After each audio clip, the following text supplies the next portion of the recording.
Kembali lagi di Cahaya Hati Indonesia Ramadan. Masya Allah, untuk Umi di rumah ini pasti udah mulai goreng-goreng ya.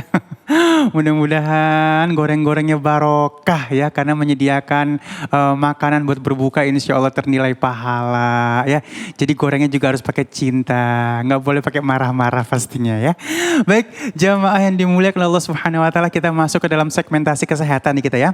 Dan subtema kita puasa sebagai gerbang ilmu kesehatan bersama guru kita Al-Ustadz Febri Sugianto. Assalamualaikum Ustadz. Waalaikumsalam warahmatullahi wabarakatuh. Aku semangat nih kalau masalah kesehatan. Cuman saya lebih semangat tadi masalah gorengan. Gorengan? Karena orang Indonesia itu biasa gorengan itu menjadi satu wajib, sunnahnya kurma. Oh, sunnahnya kurma. Ya, buka puasa sunnahnya kurma, wajibnya makan gorengan. Malah dibalik ya. Oh iya, wajib gorengan. Betul, makanya gorengannya lebih banyak. Makanya tadi kan Umi lagi persiapan gorengan, tidak pernah Umi mempersiapkan kurma. Nah, makanya ini yang paling menarik. Iya, Masya Allah ya. Jadi memang gorengan ini jadi wajib hukumnya ya. Kalau nggak ada gorengan nggak asik. Betul. Baik Ustadz, tema kita di sini puasa sebagai gerbang ilmu kesehatan. Silakan Ustadz. Ya, bismillah. Assalamualaikum warahmatullahi wabarakatuh. Alhamdulillahirabbil alamin. Amsayna ala fitratil Islam bi kalimati ikhlas wa la dini nabiyyina Muhammad sallallahu alaihi wasallam wa ala millati abina Ibrahim hanifa ma kana minal musyrikin.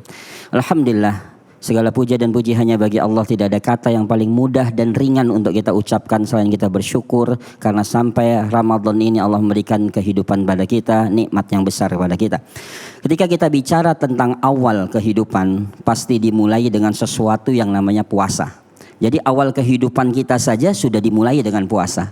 Jadi pertemuan antara sel sperma ya dengan sel telur namanya zigot. Dan bahasa zigot itu adalah berdiam. Ya, dia berdiam, maka itu sudah mengalami puasa. Maka sesuatu yang melalui puasa pasti hidupnya akan bahagia. Ya, nah maka kita akan mengupas bagaimana sejarah puasa. Kalau Nabi kita sudah jelas, ya nanti guru-guru kita juga banyak yang menjelaskan tentang manfaat puasa. Tapi coba kita mundur lagi ke belakang, bahwa zaman dulu puasa ini menjadi alternatif pengobatan untuk penyakit-penyakit berat. Ya, contohnya Plato dan Socrates. Ya, Plato dan Socrates itu ketika ada pasiennya mengalami penyakit yang berat, pasti disuruh puasa selama 10 hari. Ya. Nah, lalu dalam kitab Ibn Sina, ya Al-Qanun fit Tib, nah beliau mengatakan ketika ada pasien yang tidak sembuh-sembuh, maka aku anjurkan mereka untuk puasa selama 3 pekan. Ya, jadi bab puasa ini selalu dianjurkan ketika orang itu sudah mentok untuk menangani kasusnya. Nah, makanya sesuatu yang hidup dengan puasa pasti akan baik. Nah, saya pernah mengadakan penelitian. Jadi penelitiannya unik untuk membuktikan kepada kita, terutama kalangan medis, ya bahwa orang yang puasa itu akan sehat. Yang kedua, usianya akan panjang. Maka saya uji pada saat itu adalah 5 ekor tikus. Jadi tikus yang pertama saya suruh puasa Senin Kemis. Nah, tikus ditimbang beratnya berapa, setiap sahur dikasih sekian makanannya, pada saat buka dikasih makanan. Ini jenis tikusnya kayak penelitian putih ya, jadi gitu? Mencit, tikus putih. Tikus putih, oke. Ya, tikus putih.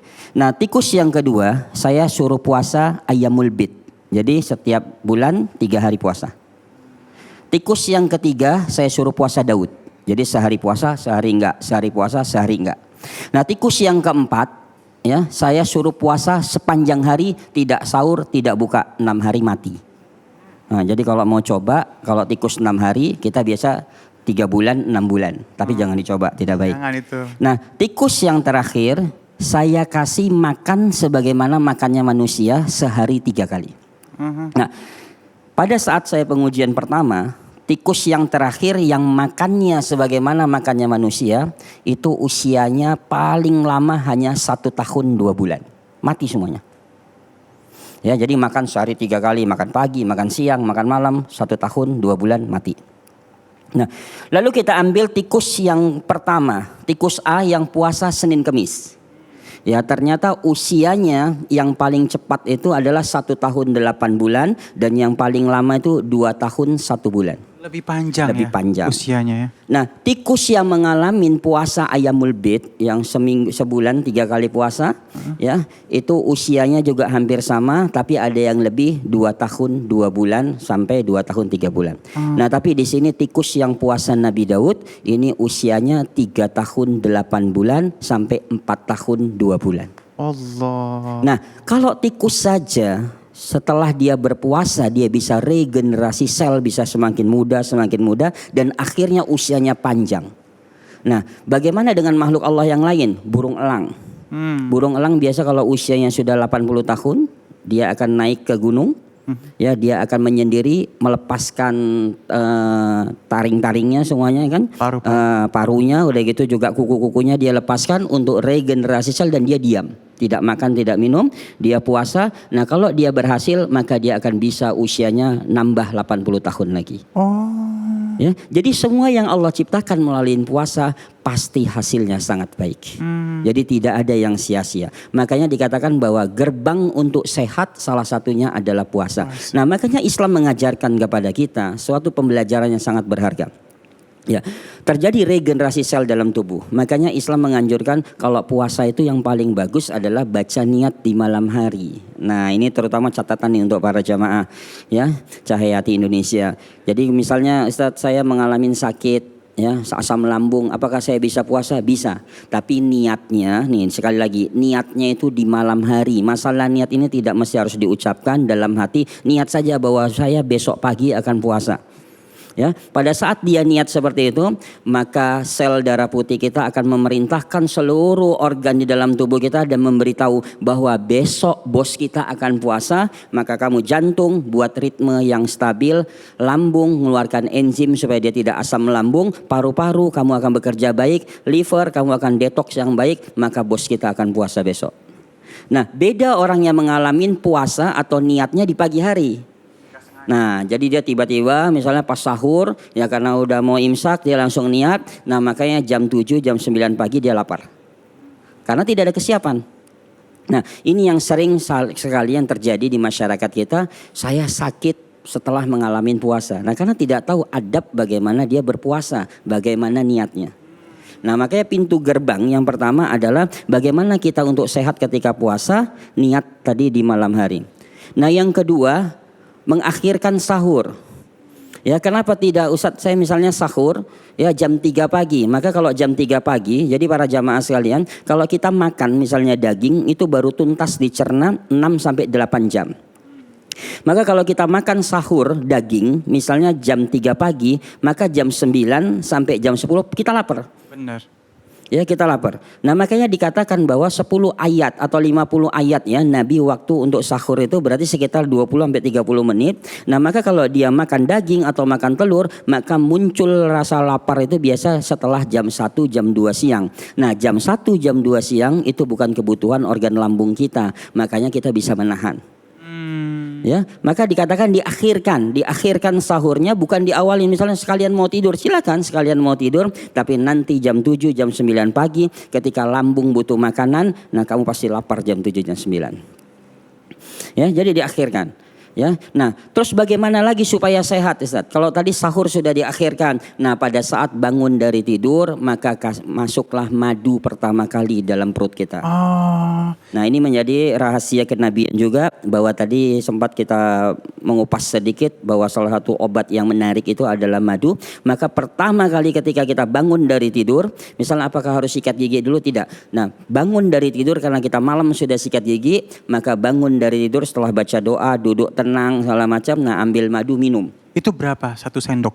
Nah, untuk standarnya ya untuk orang dewasa sekitar 40 gram sampai 70 gram. Nah, untuk standar atau takaran sendok makan sekitar 2 sampai 3 sendok. Kenapa? Karena ini mengganti enzim kita yang drop ketika tidur. Wah, sampai 2 atau 3 ya, sendok 2 sampai 3 ya? sendok. Masya Allah. Nah, makanya kita akan hidup sehat ya kalau tepat adabnya, kalau tepat waktunya. Nah, kadang kan Ustaz, saya sudah mengalami bangun tidur saya sudah konsumsi madu, tapi kenapa saya sakit? Nah, yang pertama kita harus tahu tentang kebutuhan tubuh kita. Nah, yang kedua kita juga harus paham tentang jenis madu yang kita konsumsi. Itu dia. Nah ini, jadi saya udah madu apa? Nah ternyata di sini madu oplosan, ya Aduh, akhirnya jadi masalah. itu yang jadi bala tuh Jadi ya. masalah, ya. Nah jadi sudah jelas yang pertama untuk pintu gerbang itu sehat adalah yang pertama adalah lakukan niat di malam hari. Nah yang kedua akhirkan waktu sahur dan yang ketiga itu adalah konsumsi madu ketika bangun dari tidur. Nah lalu berikutnya untuk kita sehat ketika puasa ini ya jangan tidur setelah ba'da subuh. Nah itu dia ini tuh. tidak dianjurkan oleh Nabi. Ya, tidak dianjurkan apa? Kata Nabi sampai kalian bisa membedakan mana benang merah, mana benang putih. Tapi jangan kita berdalih sekarang ada lampu Ustadz bisa membedakan benang merah, benang putih nggak bisa. Iya. Nah, makanya ada anjuran ya dikasih iming-iming oleh Nabi kita ya kalian berdiam diri di masjid pahalanya besar sama dengan kalian umroh atau haji. Tujuannya adalah dengan iming-iming ini kita tidak pulang dan tidak tidur.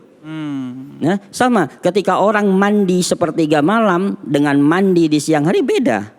Ya, kenapa dianjurkan sebelum subuh itu harus mandi? Karena di situ ada ozon. Ya, ozon itu masuk ke dalam pori-pori kulit kita, maka terjadi regenerasi sel lebih cepat daripada biasanya. Maka orang yang mandi pada saat sebelum subuh dia akan awet muda. Iya benar, katanya pas mau tahajud juga boleh Betul, ya? betul. Pas mau tahajud karena ada ozon, ada O3. Ya. Nah, pada saat ba'da subuh maka pecahnya ozon O3 lagi menjadi partikel-partikel oksigen kecil. Allah. Ya, makanya kita tidak boleh tidur setelah subuh. Maka dikatakan oleh Nabi orang yang tidur setelah subuh maka akan ada kemiskinan pada kalian. Nah, kemiskinan di sini adalah penyakit karena pada waktu subuh usus besar kita lagi bekerja. Makanya untuk mendeteksi pencernaan kita sehat atau tidak, salah satunya jam 5 sampai jam 7 pagi biasanya kita ke belakang. Itu menandakan pencernaan kita sehat. Ya, jadi kita harus tahu. Ya. Nah, lalu apa lagi? Pada saat kita puasa, ya supaya kita sehat. Ya, tadi tidak tidur setelah subuh. Nah, lalu apa lagi? Nah, kita lakukan juga. Nah, tidur sebelum matahari pas di atas kepala kita. Ini pernah menjadi kajian tersendiri. Saya pernah bertanya kepada seorang syekh, Dr. Abdul Basit yang penulis buku tentang pola hidup Rasulullah. Ya syekh, apa alasan Nabi? Ya. Dikatakan Nabi itu suka tidur siang. Tidur siangnya Nabi itu jam berapa? Tidur siangnya Nabi jam berapa? Nah, apakah ba'da zuhur atau sebelum zuhur? Sebelum zuhur. Ya, maka beliau mengatakan ya tidur siangnya itu sebagian besar ulama mengatakan sebelum zuhur. Oh, sebelum zuhur. Ya, jadi kalau kita lihat manajemen tidurnya Nabi itu Nabi tidur dalam sehari 3 kali. Yang pertama Nabi tidur setelah Isya. Ya, yang kedua Nabi tidur lagi ya antara azan subuh dan iqamat. Nah, makanya seorang ulama mengatakan bahwa kurang afdolnya seseorang ketika melakukan salat subuh ya sebelum dia tidur sejenak.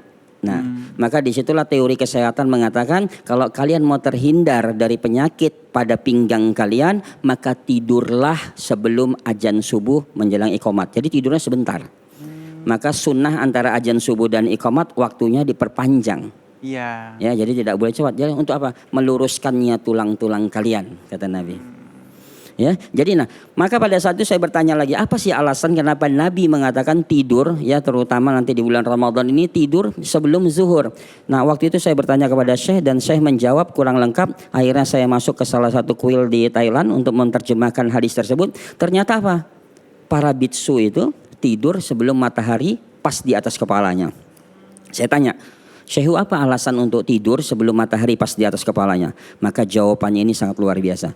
Orang yang tidur sebelum matahari pas di atas kepalanya, maka dia akan terhindar dari penyakit jantung seumur hidupnya. Tuh, Nabi kita bukan seorang dokter. Ya, tapi Nabi kita mengajarkan tentang pola hidup yang baik. Jadi tidur sebelum zuhur dan tidak tidur setelah zuhur. Nah, makanya laki-laki kalau kita lihat yang sehat itu kita lihat. Terutama para jamaah sekalian yang punya suami bisa lihat di pinggiran celana suaminya sering sekali ada seperti terbakar. Nah, itu terjadi biasanya dari jam 11 siang sampai jam 1 karena respirasi terkeluar dari atas mata kaki.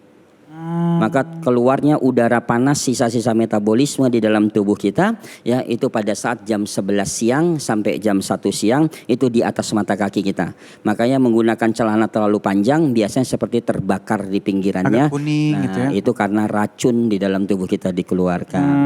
Jadi gerbang untuk sehat itu memang mengikuti urutannya. Iya, iya. Awalnya itu memang puasa. Terus bagaimana cara puasanya? Ini dicontohkan oleh Nabi. Ya, ini dicontohkan oleh Nabi. Kenapa? Karena tanah saja harus dipuasakan terlebih dahulu supaya sehat. Kalau kita bicara tentang penciptaan manusia dalam surah Al-Mu'minun, kenapa Allah meletakkan ya air di depan, baru setelah itu tanah? Ya, tentang penciptaan manusia, air mengatakan air berapa kali, tapi tanah hanya sekali.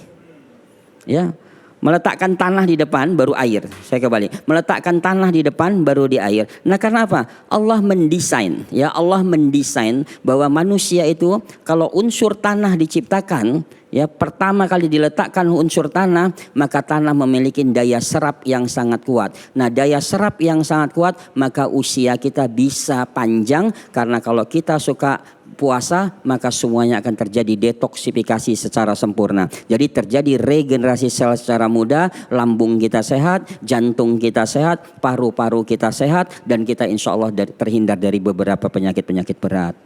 Masya Allah, artinya Ustadz sebenarnya tipsnya sehat itu udah ada caranya semua ya. Ilmunya udah ada.